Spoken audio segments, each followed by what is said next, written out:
तो सबसे पहले तो जानना चाहते हैं कि कैंसर रिलैप्स क्यों होता है। देखिए, रिलैप्स जो फिनोमेना है ये मोस्टली कैंसर्स में देखा जाता है, लेकिन ये कोई रूल नहीं है कि हर कैंसर रिलैप्स ही करेगा। बहुत सारे कैंसर्स ट्रीट हो जाते हैं and they don't come back. लेकिन प्रॉब्लम ये है कि कैंसर रिलैप्स जब होता है जब कैंसर किसी ट्रीटमेंट से या तो रेजिस्टेंट हो या फिर कैंसर के सेल्स कुछ रह जाएं ट्रीटमेंट से, यानी कि वो पूरी तरह किल नहीं हो पाए जब ट्रीटमेंट लिया।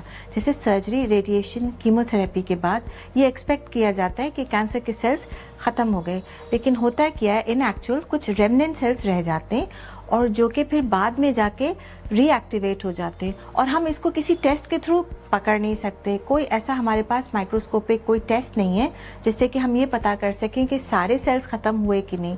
तो ये सेल्स जो लेटेंट होते हैं या जो इनएक्टिवेटेड स्टेट में होते हैं, ये बेसिकली हाइबरनेशन में चले जाते हैं और जब इनके लिए कंडीशंस फेवरेबल होती हैं तो ये वापस आ जाते हैं। क्योंकि ट्यूमर्स जो हैं वो हेट्रोजीनस नेचर के होते हैं, यानी कि कुछ सेल्स जो है वो खत्म हुए जो ट्रीटमेंट आपने दिया, कुछ सेल्स नहीं हुए। से फॉर एग्जांपल 70% सेल्स खत्म हो गए from the chemotherapy that you given, लेकिन 30% रह गए। यही 30% आगे जाके रीएक्टिवेट होके रिलैप्स का शेप ले लेते हैं।